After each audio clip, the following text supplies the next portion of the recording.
Cool. There we go. Then we added the separator plate.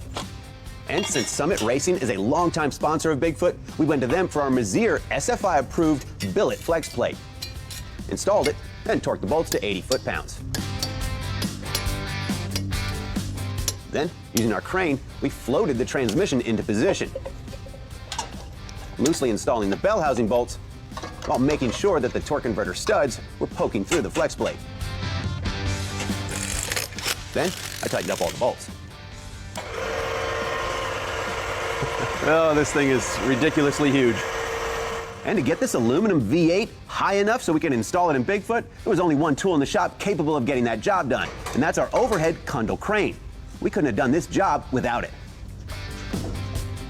And believe it or not, wrestling this huge engine and transmission into place while over my head was a one-person job. You can't do that with a cherry picker. And after climbing all over this thing, lifting, strapping, pushing, and pulling, I was able to wrestle this engine and transmission combo into position. Come on. It's a little bit easier than I thought.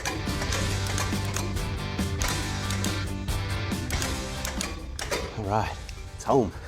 It's been a while, probably 20 years since this engine's been sitting in there.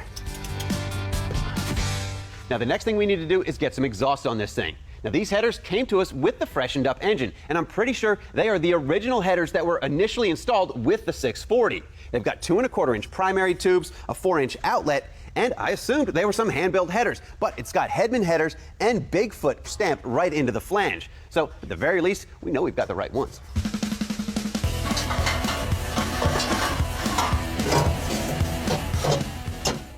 Now to seal the headers to the heads, they don't use gaskets. They just rely on some Loctite high-temp copper silicone to get the job done. A bead around each port is more than sufficient. And this stuff's good up to around 700 degrees. Cool. And to secure the headers, I'm using some nice ARP 12-point header bolts. First, I ran the bolts in and snugged them down, and then I did the final tighten by hand.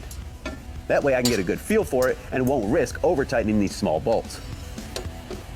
Then I can move on to installing the transmission dipstick and pinning it down using one of the bell housing bolts.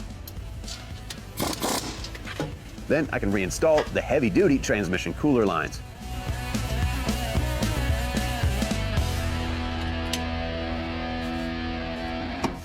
Dun, dun, dun, dun. After the break, we'll have the super